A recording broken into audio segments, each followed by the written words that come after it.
सालाकाति दख'र एबसुनि मोनसे थान्दै हानजाया दिनै सालाकाति एनटिपिसि बङाइगावनि CGM जों माखासे गोनांथार आयदाखौ लानानै सावरायदों आरो गोसोखांनाय गथायदों। क'क्राझार जिल्लानि सिङाव थानाय सालाकाति दख'र एबसुनि आफादगिरि दनेन नार्जारिनि दैदेननाय मोनसे थान्दै हानजाया माखासे गोनांथार आयदाखौ लानानै एनटिपिसि जों सावरायदों। दासान्दि गोदानै लुफुंबाय थानाय एडमिनिस्ट्रेटिभ बिल्डिंआव बर' हांखोजों लिरनाय गोदानै लुफुंनाय एनटिपिसिनि आलासि जिरायग्रा दबलांखौ बड'लेण्ड सोमावसारनायनि गिबि मुंख्लं सुजित नार्जारिनि मुङै खालामनाय आरो एनटिपिसि बङाइगाव मुंखौ सोलायना एनटिपिसि क'क्राझार एबा सालाकाति मुं होनाय आरो लांदां जानानै थानाय मासिफोराव बिजाथि थिसननाय बायदि माखासे गोनांथार आयदानि सायाव चिफ जेनेरेल मेनेजार कुरुनाकार दासजों सावरायदों। बे गोनां सावरायनाया जोबोरैनो ओंथिगोनां जादों होननानै सालाकाति दख'र एबसुनि आफादगिरि दनेन नार्जारिया खौरांगिरिनि सिगाङाव फोरमायदों। जोङो दिनैहाय सालाकाति दख'र दुलाराय बर' फरायसा आफादा मोनसे डेलिगेट टीम जोङो एनटिपिसि जिहेतु सालाकातियाव थानाय एनटिपिसिनि चिफ जेनेरेल मेनेजार बिथांखौहाय लोगो हमनाय जादों आरो बिथांखौ लोगो हमनानै जोङो गांसे मेम'रेन्डाम गथायनाय जायो जे बेवहाय माखासे जोंनि बर'नि माखासे जेंनाफोर स्पेसियेलि रावखौ लानानै आरो बेखार जेंनाखौ लानानै बेखौ लानानै जोङो गुवारै सावरायनाय जायो आरो बेवहाय जोङो दाबि खालामनाय जादों जे बावैसो बेखौ बेखेवनाय गोदान एडमिनिस्ट्रेटिभ बिल्डिं बेवहाय जोङो नुनो मोनाखै बर' रावजों लिरनाय, बेखायनो जों बेवहाय दाबिदों जे बेवहाय बर' रावनिबो जाहाथे लिरफानाय थायो आरो बेवहाय जेसेबांनाखि माखासे गावसिनि इस्टाब्लिशमेन्ट डिपार्टमेन्टफोर दङ बा बिदिनो बेनार सर्डिं खालामनायफोर दङ, साइनबर्डफोर दङ, बेफोराव जाहाथे बर' रावखौ बाहायफायो बेनि थाखाय जोङो बिथांमोनखौहाय खावलायनाय जायो। लोगोसेयैनो जोंनि बड'लेण्डनि गिबि मुंख्लं सुजित नार्जारि बिथांखौ जाहाथे मान होनानै बावैसो माने कनस्ट्राक्सन जोबनानै थांनाय लुफुंजानाय जिथु आलासि जिरायसालि गेस्ट हाउस बेखौ जाहाथे सुजित नार्जारिनि मुङावहाय दोननाय जायो बेखौबो जोङो सावरायनाय जादों।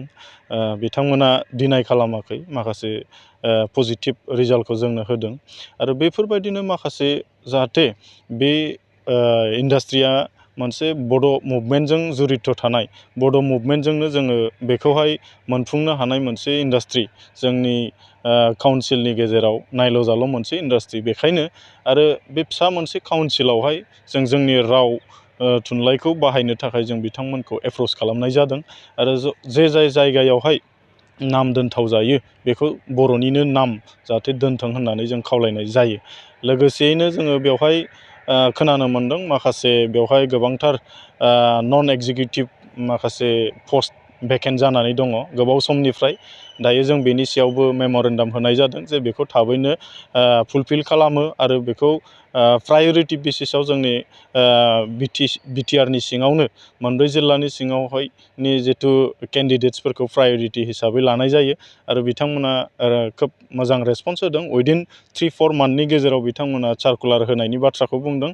जों आसा फारिदों बेजों गोबांथार जोंनि इयुथ्सफ्राहाय बेयाव गावबागाव लाइफआवहाय सेटेल जानो हागोन, बेखिनि बाथ्राफोरखौ सावरायनाय जादों आरो गोबांथार जोङो बिदिनो लाइभलिहुडनि बाथ्रा आरो बेवहाय स्पेसियेलि बे एनटिपिसि बे इन्डास्ट्रिनि नामा एनटिपिसि बङाइगाव। दा जोङो बङाइगाव मोनसे नमेनक्लेचारखौहाय जोङो बेखौ अभिजुग खालामदों, मानोना बियो बङाइगावआ मोनसे आउटसाइड मोनसे बिटिआरनि बायजोआव थानाय मोनसे सिटिनि नाम बा डिस्ट्रिक्टनि नाम, बेखायनो बेखौ जाहाथे बङाइगाव नमेनक्लेचारखौ सोलायनानै क'क्राझार नङाबा सालाकाति दोननाय जायो आरो बेवहाय गोबां दान्थे बिदान्थे जादों आरो जोङो बङाइगाव रिफाइनारिनि बाथ्राफोरखौ रेफारेन्स लानानै बाथ्राखौ बुंदों आरो बिथांमोना बुंदों नायगोन, जायोबा जोंबो बेखौ सेस्था खालामगोन होनदों।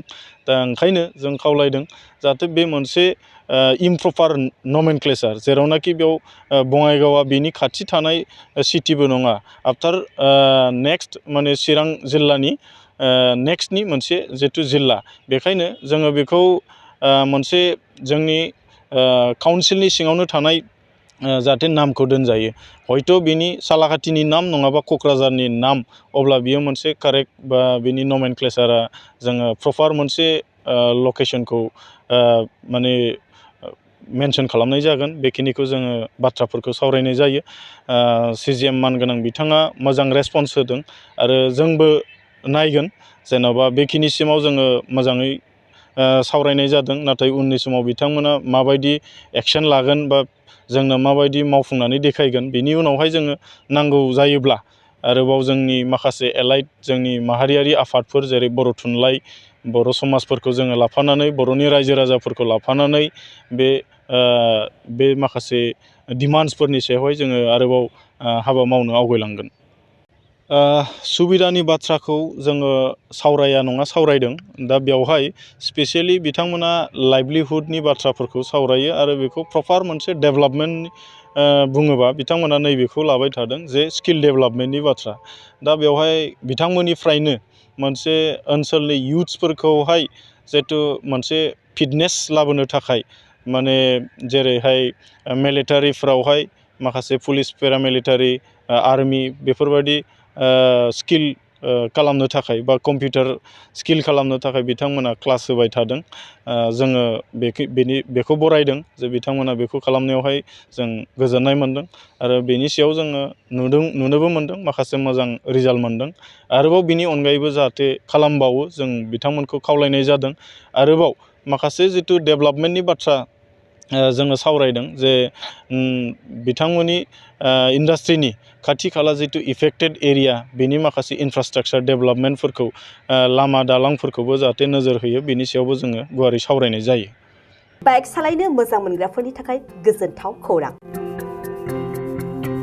मार्च दाननि 22, 23 आरो 24 अक्ट' सानथामनि थाखाय दावहारु अट' एजेन्सिया नोंथांनो लाबोगासिनो मेगालन काम एक्सचेन्ज मेला।